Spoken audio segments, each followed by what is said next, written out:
I mean, I would assume that you'll have a better chance of being a playoff team year after year after year. To have that consistency. Yeah. And I have two things. I mean, if we want to dig in, there are two things. So first, to prove that point wrong, is New York Red Bull. Okay. So they were a top. See, I think in 20.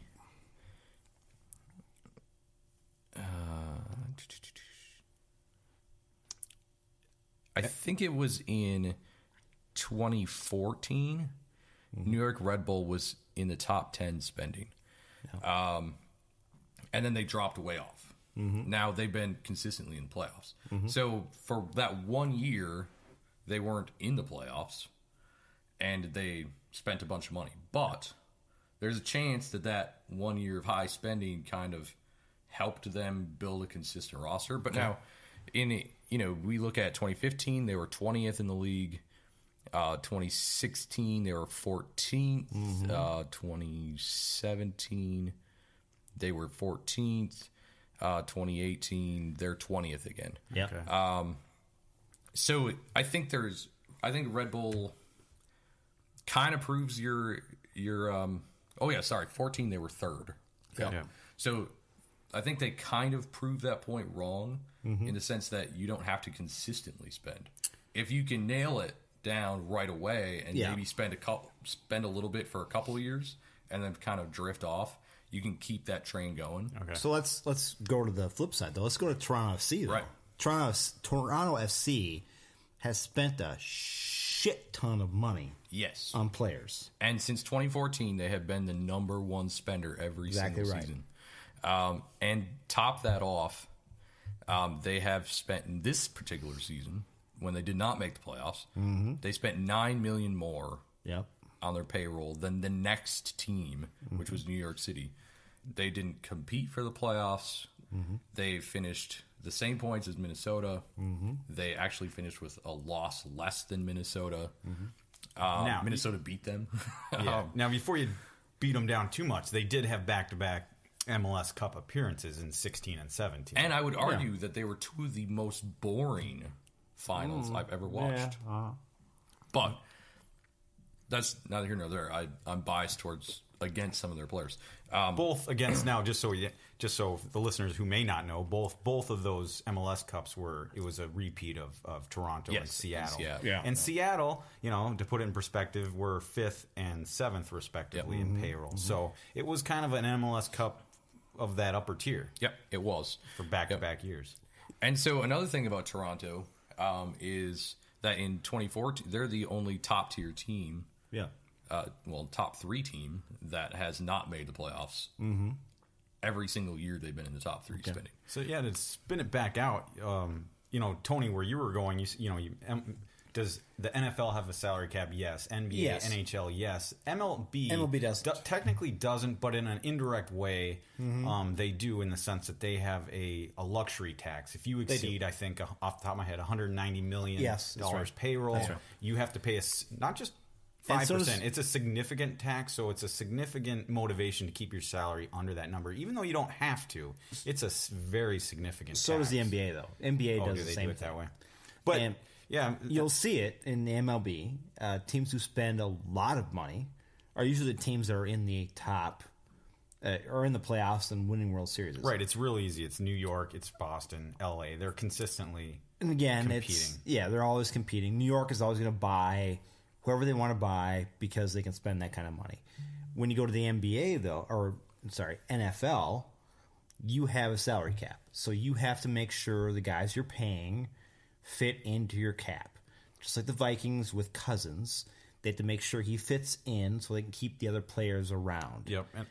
And when we start talking about MLS, and we say there's a salary cap, but there's really a salary cap, but it's a very flexible salary cap. Flexible salary cap. So if the MLS actually had a salary cap, we wouldn't see all these DPs and all this other stuff going on because they couldn't pay those guys. So do you envision a time in the near future? When I say near future, I'll say next 5-10 years, where maybe they go to more of a traditional salary cap. They get rid of the designated player. I don't think they can. And the reason why they can't, Dave, is because I don't think the owners want to spend that they don't want to have a salary cap because they don't want to have to spend a certain amount of money to win, which you've shown doesn't matter anyways. But I don't think the owners want to spend that type of money.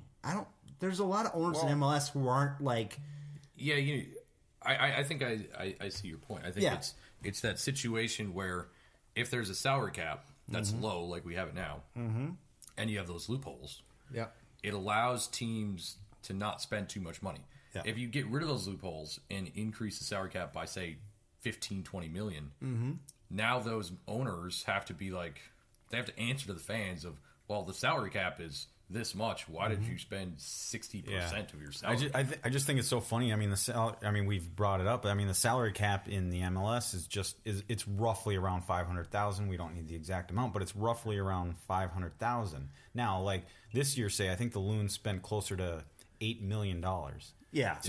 So I sit here and I'm telling you that the salary cap is $500,000, but the Loons spent around $8 million. Yeah. And they were not even anywhere close to the top end of what teams are paying salaries. It's because of the fact that you can move all that money around and do things with it. I just think the salary cap is a bit laughable. If you had a salary cap in MLS that was higher and you actually capped it, you get guys like Arthur Blank of Atlanta who would spend to the cap on great players because he can and because he doesn't care about losing money in MLS.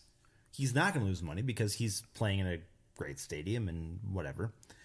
And you have players like our owner who wouldn't spend that money because he is doing this all by himself. He's the guy.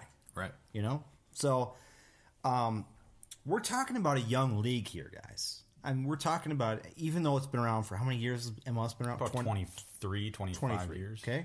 Yeah. Mid-90s. But we're 96, right? 96. Okay, so just over 20 years. But we're still talking about a young league here where we're still trying to figure out. 95? What's 95? 95. Yeah, so let's call it 23 years. Okay. But we're still talking about a young league who's trying to figure out where they kind of sit in the hierarchy of leagues in the United States. Okay, you have 4 top-tier leagues in the United States, and they've all been around for over a long time. 50, 60 years. Okay, so MLS has to do this gradually. They have to. Yeah. They kind of have to do their own thing, and I'm totally fine with that. Yeah, and I mean, I guess bottom line though, this conversation that we're having, the stats that Dave brought us. I mean, it does come down to like what these teams are spending significant amount of money on, whether it's your whole roster or 3 players, as in the case of the designated player rule here in MLS. They are spending money, and so you're trying to determine, hey, is it worth it? Right. You know, and the thing is that it needs to be pointed out, and I just realized that I just went back to puberty there. My spike just throat went crazy in the spike. Blame it on your sickness. So the big thing to point out is, this doesn't consider transfer fees. Yeah. So my general theory behind that is, well, a high transfer fee is going to probably equate to a high salary. Yeah. Under most circumstances. I mean, you're going to have situations even, for instance, with LA Galaxy, who is number 2 in spending this year in payroll, not make the playoffs. They're not on here, so we can't even look at them. But they didn't spend anything on the transfer fee for Zlatan, but his salary's outrageous. Yeah, so it's huge. You even have some of those situations where the salary, the transfer fee was really high, and the salary is going to be arguably pretty high. But you also have those situations where it's a free transfer and they didn't pay anything, but their salary is still outrageous.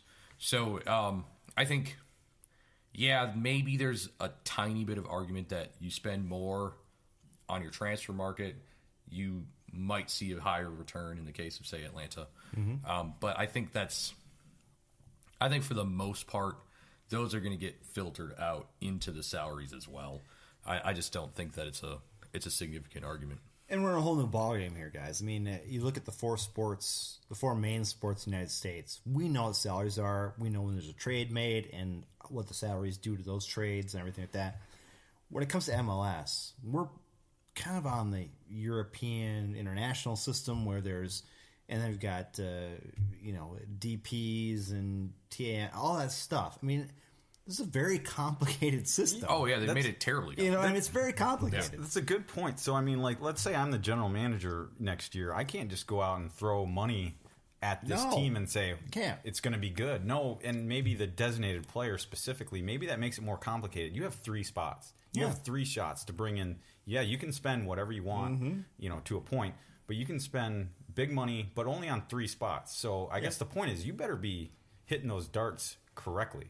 You have to. You better hit those marks. Because I mean, there is a thing. It makes it even more complicated when you bring in the TAM and the GAM. Yeah. And you have players. I mean, for instance, we'll get to when we start talking about our roster, like Francisco Calvo, who's right at that edge of a DP salary, and so they pay him down. Or Romario Ibarra is another situation where he's over that edge and he pays him down. So you can still screw with the salary cap, even without the DPs. So it's incredibly convoluted and just crazy mess. And I look at it. I always like to look at MLS. I like to compare it to NBA because NBA's got a pretty convoluted salary cap too, but not as convoluted as MLS. I mean, they have your bird rights and all, and your mid-level exemptions, all that stuff. Yep. But a normal person can figure all that stuff out and see how much the team is going to spend. Right. When it comes to MLS, I mean, shit, you got so many things you have to think about. You got TAMs, you got DPs, you got loans, you got all this stuff. Yep. And it makes it totally nuts. Yeah. Well, and then you've got homegrown players affect the salary differently.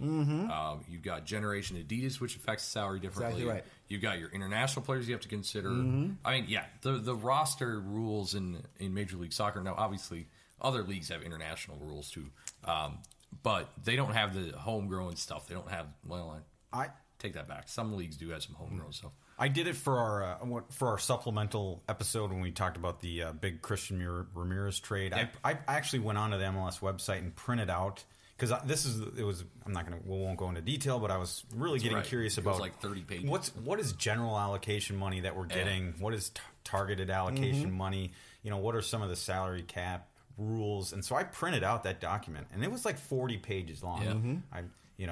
I use my home printer to do it, so I'm just going to put that out there for some, for obvious reasons. Company doesn't need to know about that. But anyways, it's huge, and you try. And I spent maybe an hour just reviewing it, and it's complicated. It's unbelievably and that's complicated. I'm talking about is the fact that you look at the 4 major league sports in the United States, and you see all their salary stuff. That's you know when you make a trade, this is what this is, and this salary here, and whatever it is.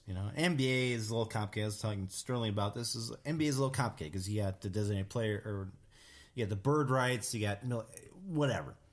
But then you jump into MLS, and it's like going from reading at kindergarten level to reading at high school level. I mean, you go from.